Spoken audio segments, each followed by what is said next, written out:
it has been 2 years since the genocide began on the people of Gaza, obviously coming off of the Hamas attacks. And there's a lot to go through. There's a lot to talk about. But I think it's important to know, and I've done sort of the math on this. There officially have been 67, or just over 67,000 Palestinians in Gaza killed, about 170,000 wounded, which is a massive undercount given how dangerous it is just to count dead and loved ones, or find people in buried rubble. What has happened in the last 2 years, every 10 days, there has been an October 7th. Mm-hmm. That is, even if you were using the official numbers, that's what we're looking at. 200,000 tons of explosives have been dropped on Gaza. And I'm remembering back, guys, to 2 years ago when this, first happened.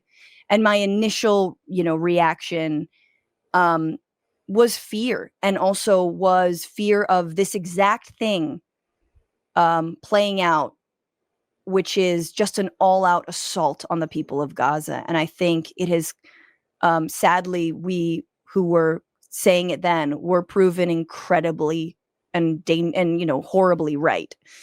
And so I'm just like taking stock, because the thing I've been wanting to say is like, this is why people posted Palestinian flags on October 7th. It wasn't celebrating any murder. It was saying this, we know that these acts are acts of desperation. And also we know what the fuck is about to happen is going to be so much worse, only because we've seen it before in all of the previous wars on Gaza, specifically whenever there are acts of resistance like this. But I don't know, Lana, you're a Palestinian American. Maybe you can give us sort of your thoughts 2 years on, and maybe tell us like where your family's from.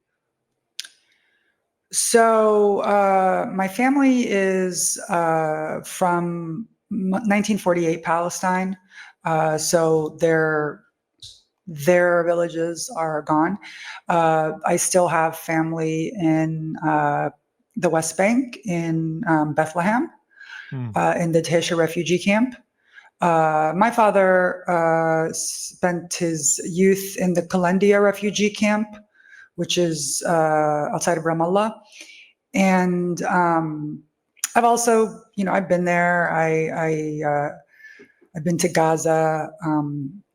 My dad was, very insistent that just from our youth that we learn the language, that we were, very active in activism. My family was very active, and this is, from the 70s and the 80s.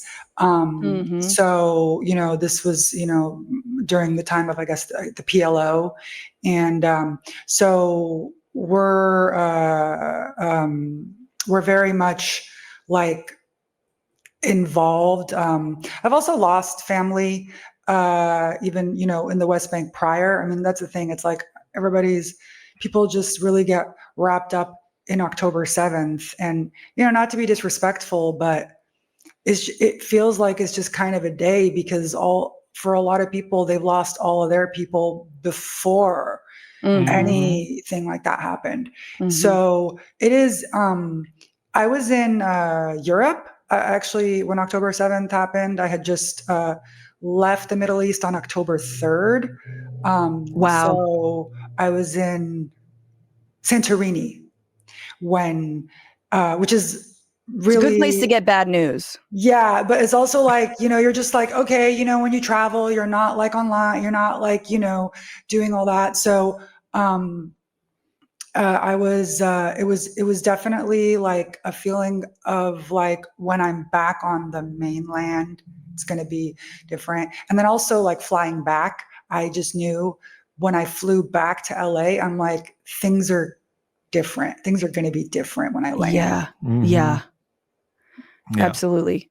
Matt, I feel like you spent the early days of what, after October 7th, kind of, not immediately, but in the weeks and months following, really mocking liberal Zionists who, before October 7th, seemed to be pretty firmly against occupation and understood kind of the root causes of a group like Hamas, even like, coming to be. Yeah. And the reason you were mocking them was because they were suddenly incredibly quiet. Right. Afterwards. And then you started a whole podcast. That's right. On October 6th, it was middle of the night. I just want to like point this out. I don't know if I've ever said this before, but I became aware that something was happening,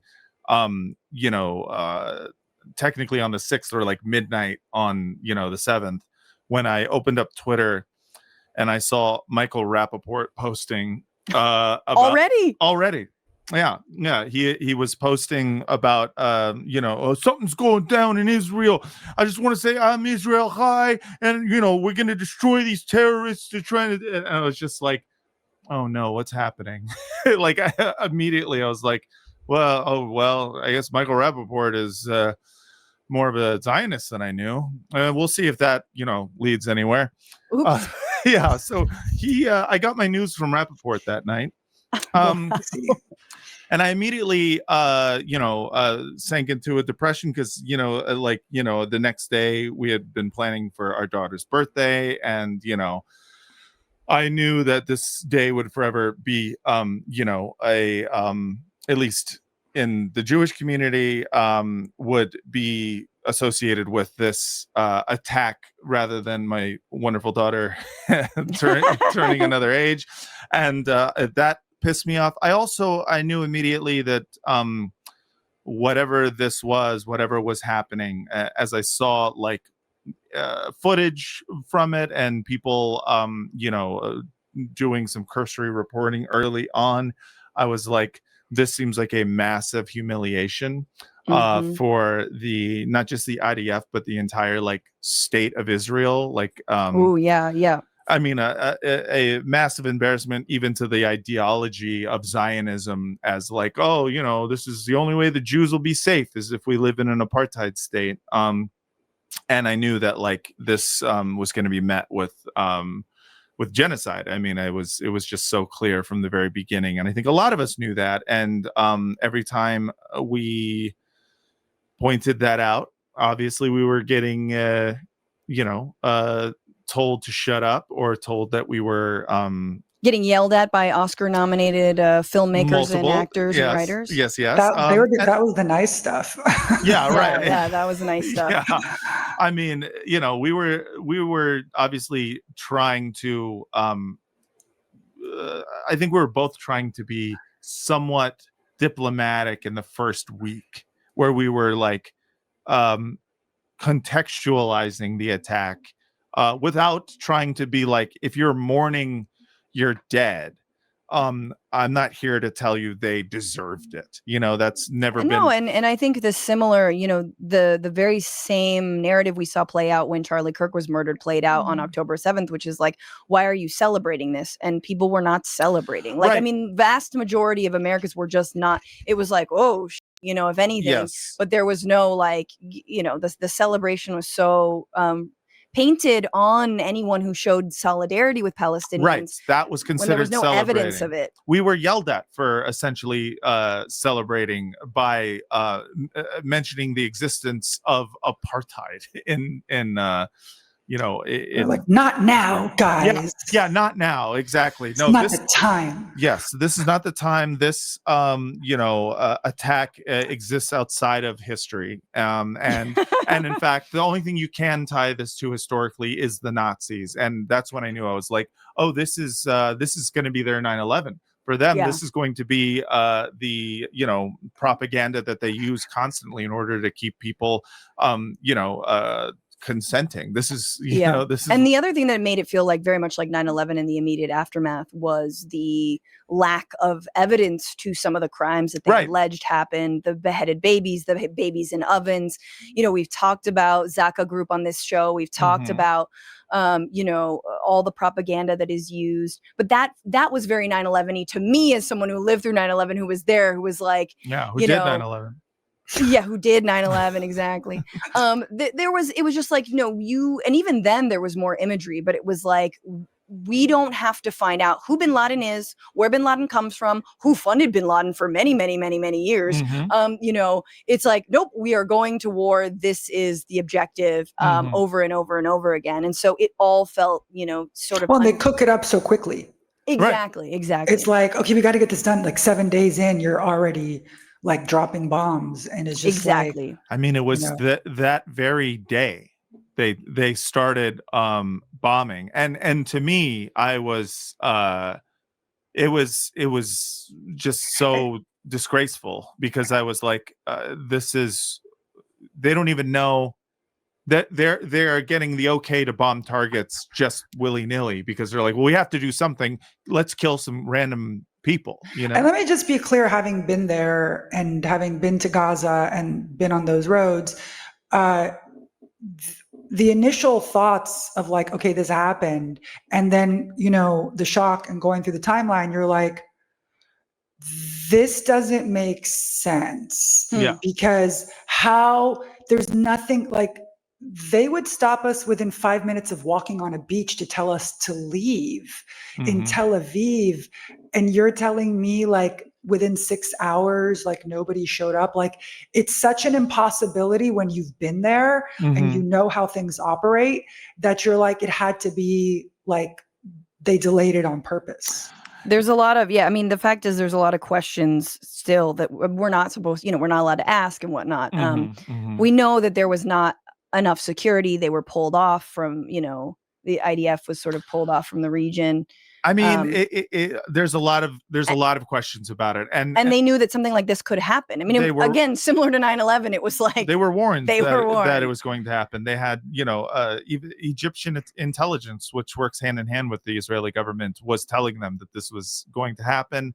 And I think we all knew that, like, the cui bono of the whole thing, the like who benefits thing, was like so clear that it's hard to not be like, well, what do you want us to think, right?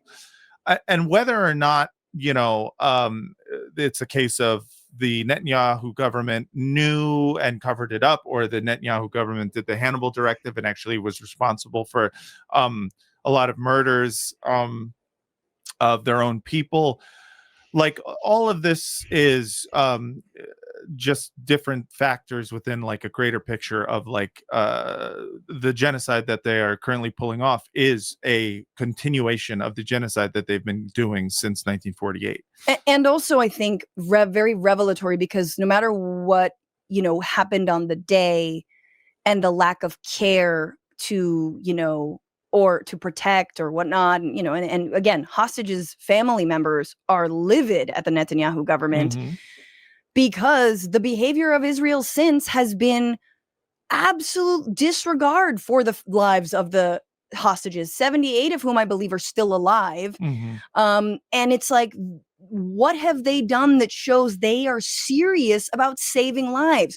Bring home the hostages, get Van Jones to wear a pin. Meanwhile, what the are you actually doing to bring home the hostages? Nothing. They are collateral to you. They allow you to reoccupy, to genocide the people of Gaza. They are the way in. And that has been so clear. And so there's a lot to say, and I'm appreciative we can have a little bit of a sort of a look back at all of this. I'll just end this portion by saying that my good friend Ora Wise, who's done a lot of Palestine solidarity organizing as, Jewish American born in Israel, she was the first guest who came on, and she said, this is what we've been working to prevent. The liberation movements of Palestine have been working to prevent a violent action like this, right? That all the, organizations that were not militant, the peaceful right of return marches, the endless, the BDS movements, which is a nonviolent movement, is to say violence is this is a last resort. We don't want that. We want, an intifada, which are, the first intifada, a nonviolent movement. Right. And the second intifada, a violence born out of the fact that is the only it was out of necessity. It was the only thing that was left after the collapse of any sort of peace accord. No, and I'm not here to put like, again, I really do think that, we also need to interrogate our perfect victim narrative. Yes. You've interviewed Mohammed Al-Kurd, who talks about this a lot, about like, well, as soon as the victim, i.e.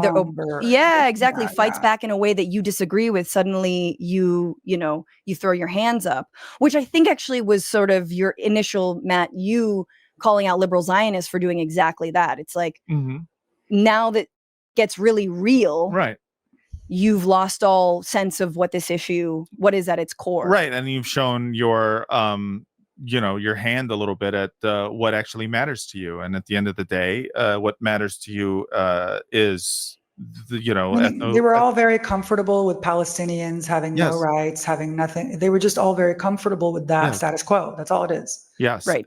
And the ethno supremacy was only bad, because it made you feel bad for supporting it.